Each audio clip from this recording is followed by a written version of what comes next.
ليه اشتري الكيلو ب120 لما هي مترميه في السوق وعمالين يدللوا عليها وتعالوا خدوها ب5 جنيه؟ طب ما انا اجيبها واعملها في البيت وهوفر كتير جدا ومش هتاخد معايا اي وقت. تعالوا بينا نشوف يا جماعه، الملوخيه الخضراء دلوقتي موجوده في السوق وعمالين ينادوا عليها وتعالوا خدوها ب5 جنيه. فجبت كميه منها وخليت بقى اولادي قعدوا يقطفوها، كل واحد بقى قعد يقول لك هقطف كده بالمصفى واللي يقطف كده. المهم فرشت لهم الفرشه وقلت لهم يلا عيشوا حياتكم قطفوا لي الملوخيه. طبعا اخدت منها جزء كويس وعملتها خضرة فريش يعني، والباقي هنا هجففه عشان نعمل الملوخية الناشفة اللي بتبقى بالسعر الفلاني. هي عندنا ب120 وب110. قولولي برضو في الكومنتات عندكم سعرها كام الملوخية الناشفة. بصوا بقى يا حبايبي، بعد ما الملوخية اتقطفت كده واتنضفت، جبت بقى ملاية نظيفة وفردتها عليها، واهم حاجة تكون تحت المروحة. في الصيف ده كده مش هتاخد معاكي يوم واحد، يوم واحد وهتنشف بسرعة. خلاص اهم حاجة تعديها كده يوم وتاني يوم خلاص هتلاقيها بقت الورقة دبلت كده معاكي وبدأت مخرفشة شوية كده، يعني بتتكسر معاكي بس لسه عايزة تنشف حاجة بسيطة. يبقى اهم حاجة ان هي في مكان ضلة وتحت المروحة. بعد كده اخدها بقى المها هنا على صينية او حاجة مفرودة عشان اخرجها في الشمس. اوعي ان انت تجففيها في الشمس كل المده اللي هتنشف فيها، يعني انت مثلا تجيبيها تقطفيها وتسيبيها في الشمس تنشف وهتقولي ده نشفت بسرعه وبقى كويسه. لا، الشمس هتغمقها وما تخليهاش خضره، يعني مش هتخليها حلوه. احنا هنخرجها في الشمس بس ساعه واحده.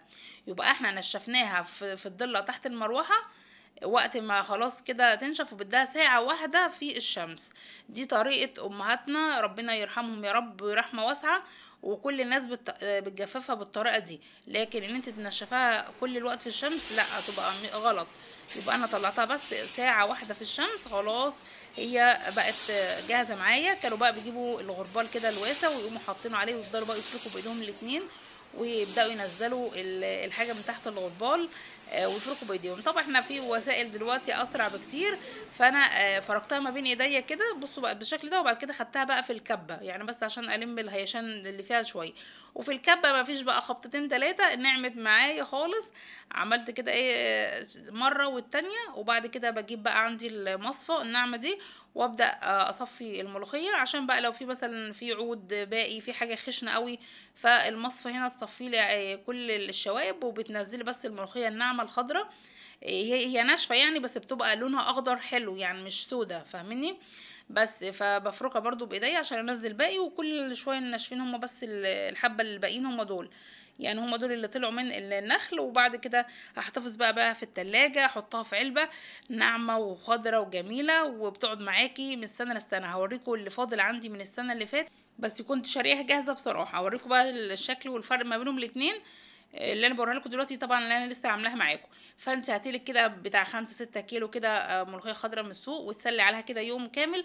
هو كل الموضوع اللي ياخد منك وقت بس في التقطيف، فخليكي تسلي انت واولادك كده وبس هتجففها مش هاخد معاك اي وقت وهتلاقي الموضوع موفر معاكي جدا. بصوا دي اللي انا لسه مفضيها دي بتاعت السنه اللي فاتت كنت شارياها، بحطها كده في جردل في التلاجة وبتقعد معايا من سنه لسنه. ودي اللي انا لسه عاملاها معاكم فريش بس ما بيجراش لها اي حاجه وبتبقى جميله جدا موجوده معاك في اي وقت للناس اللي بتحب الملوخيه الناشفه. لو عجبكم بقى الفيديو يا ريت تحطوا لايك للفيديو وتشتركوا لو لسه ما اشتركتوش في القناه. بحبكم في الله والسلام عليكم.